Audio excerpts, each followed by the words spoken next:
Hello everyone. Now it's time for us to deal with the characteristic features of the Age of Aquarius. But first of all, if you haven't seen the first episode of this video, hit the pause button and watch it first, because without that you will not understand the content of this one. You will think that it's only a new age bullshit. But there is a scientific background, the axial precession of our planet, and there is also history, which we discussed in the first part. So watch it first before we proceed. Okay, if you watched it, so let us discuss the light and shadowy side of the age we are heading to. We discussed before that we live in a transition time. We are going from one age, Pisces, to another, Aquarius. And there are debates about where the energetic pattern of the new era was first felt. Some say it was in 1781 when William Herschel discovered the planet Uranus. This is a view I share, and I'll explain later why. Others claim that the Age of Aquarius kicked in 1962 when 7 planets had a conjunction in Aquarius. This was the beginning of the hippie movement. Again, others state that the new era began in 2012. Do you remember December 21st? When lots of people were expecting the end of the world. Well, the world did not end as we know, but a cosmic month might have. And recently, in 2020, again on December 21st, there was a Jupiter-Saturn conjunction on 0 degree of the Aquarius. We who live now know that the world has changed. It will never be the same, and it cannot be the same. So now let's talk about why I share the view that the Age of Aquarius said hello in 1781. The discovery of the Uranus is a significant moment because it became the ruler of Aquarius, whose previous ruler was Saturn. And when we see the opposition of Saturn and Uranus, we can observe the clash of titans. Saturn clings to old structures and hierarchy, while Uranus destroys everything without compromising on the behalf of renovation. We need boundaries, because otherwise we might destroy everything before we have new fundaments. But renovation is inevitable and desired. What happened after 1781? It was obviously the time of the great industrial revolution and the beginning of great developments. But also this was the beginning of a rearrangement, of a great rearrangement in social life. Just think of the great French Revolution. What was the motto of French Revolution? Liberty, equality, fraternity.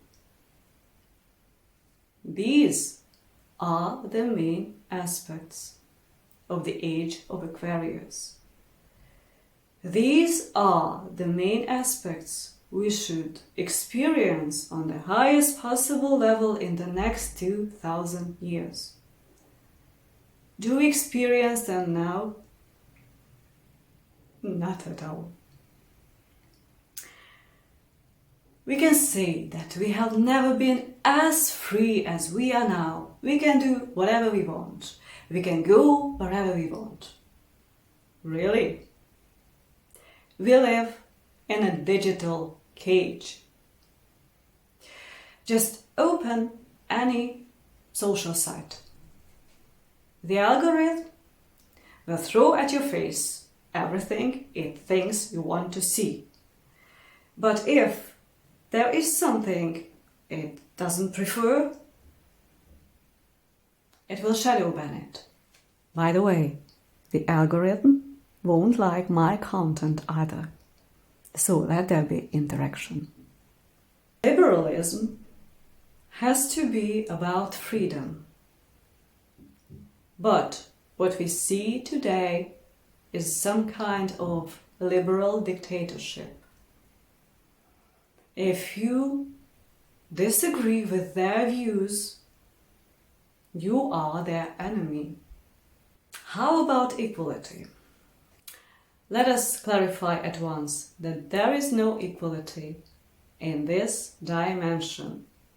Have a look at the nature. Even there you can see hierarchy, and hierarchy is good. What we can experience on the highest possible level is cooperation between people, between nations, between cultures, and mutual respect. Those who are talking about equality don't want us to be equal or free. Have you heard about the Great Reset planned for 2030? Yes, I know it's a conspiracy theory, but just look around and you'll find out that theory is becoming practice before our eyes. It's not a high level of equality they plan. It's an identityless mess they want to rule by the one world order. Do we want to live in a society like that? No, thanks. Let us see a few points of it. Surveillance, monitoring, control. And before you say it's impossible, it already works in China. Cancel culture, which means they can push a button and delete everything and everyone who doesn't fit to their narrative. The biological and technological manipulation of the human genome. That can lead to transhumanism. So the greatest threat is not that AI becomes human, but that humans become machines. CBDC. This is a currency which will totally substitute cash, which means will not be free to use our own money, because our bank account can be closed in a blink of an eye. Brotherhood or fraternity. It's true that we have never been as connected as we are now in social media. But is this real connection? No. We often lose our personality in it. So we are nothing more just data on a server. That's why we often feel that we are alone in a crowd. We feel it in the offline world too, and offline relationships should be reconstructed as well. Those families who are bound only by blood, not by soul, will fall apart. Those friendships, or so-called friendships, who use one another like energetic vampires, cannot last, and they mustn't last. This is the time for us to find our soul tribe. We will be in good relationships only with those people we are connected spiritually.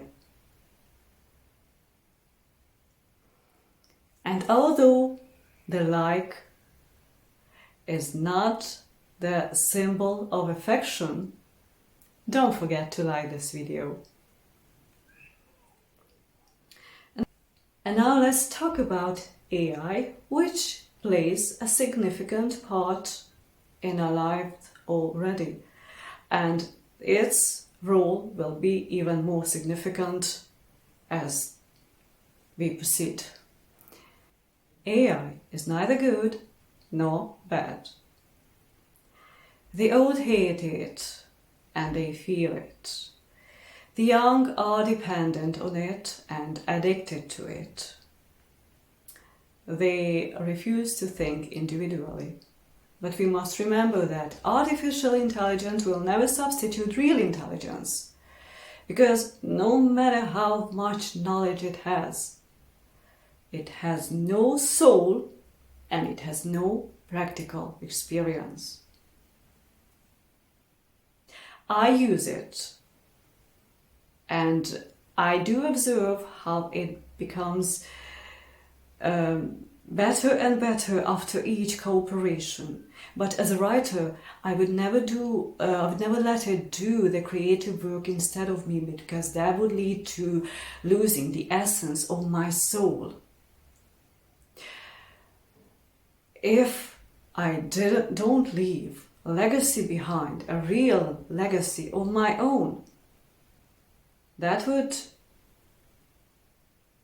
destroy the meaning of my life. That would steal the meaning of my life.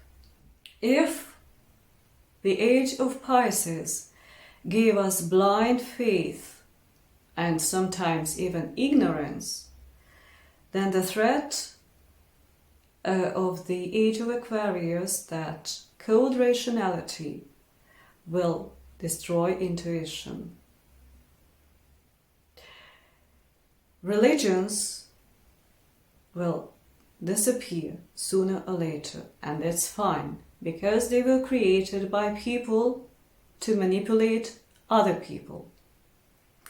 But total faithlessness is the death of a soul. We have to believe in something, the creative power of the energy, the consciousness of the universe. Something. We have to have faith, because science, which I absolutely adore, is not God. If I were in high school now, I perhaps would have chosen a scientific career like astronomy or quantum physics. When I was in high school, I cared only about music and acting. I care for these things now too, but not exclusively. But no matter how much I love science, no matter how I respect it, this is only a left brain activity. And in order to discover the universe and discover ourselves in it, we also need art, philosophy, and spirituality. If we can make these work together, we can head to a new golden age. The choice is ahead of us, and the choice is still ours. We can either become cyborgs and repeat the Atlantean karma and go extinct eventually, or we can awaken. We can use technology without letting it rule us. Now that you watched this video and shared it, put down your gadget and go to the nature. Find affinity with it, because everything is still real there. If you don't have a chance to go to the nature, look at the sky and remember that you are the most precious creature or creation of the universe. If you have someone who you think your soulmate, spend meaningful time with them. Thanks for watching. I'm coming soon with new contents. Until then, let us stay rational and spiritual humans.